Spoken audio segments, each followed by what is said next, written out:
আজকে দুপুরের রান্না সিম দিয়ে আলু দিয়ে কাতল মাছের মাথা দিয়ে চচ্চড়ি, আর এই যে সব লাস্টে একটু রাঁধুনি পাতা আর কাঁচা টমেটো দিয়ে দিচ্ছি। খুব ভালো লাগবে খেতে ইনশাল্লাহ ইনশাল্লাহ।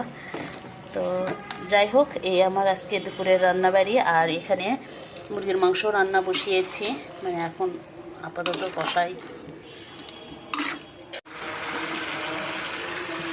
মুরগির মাংসে একটু মটরশুঁটি দিয়ে দিই, যদিও আমার মটরশুঁটি খুব একটা পছন্দ না, তবে আমার বাড়ির অন্যান্য সদস্যরা বেশ পছন্দ করে।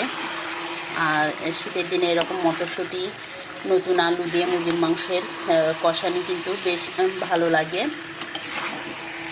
তো এই তো চলছে আমার রান্নাবাড়ি। সবাই ভালো থাকবেন, আমার জন্য দোয়া করবেন, আপনাদের জন্য অনেক দোয়া রইল। আসসালামু আলাইকুম, আল্লাহ হাফেজ। আবার আমি চলে আসলাম। তো রান্নাবাড়ি তো শেষ হয়েই গিয়েছে, বিকালের জন্য একটু পাটিসাপটা পিঠা বানাচ্ছি। আমার মেয়ে এই পিঠাটা খুব পছন্দ করে, আর আমি তো শীতকালে অনেক পিঠাপুলি বানাই। যদিও আমার ঘরে কিন্তু পিঠা খাওয়ার মানুষ খুব কম, তারপরও আমি মানে আর কি বানাই, শুধুমাত্র আমি পিঠা খাই। তো আমি মেয়ে যেহেতু এই পাটিসাপটাটা পছন্দ করে, তো ভাবলাম বিকালের জন্য পাটিসাপটাই বানাই। প্রত্যেক দিন কোনো না কোনো পিঠা বিকালে বানাই। আর আপনাদের সঙ্গে তো অনেক দিন থেকে আমার প্রায় ডেলি ব্লগ শেয়ার করা হয় না, তো ভাবলাম আজকে শেয়ার করি।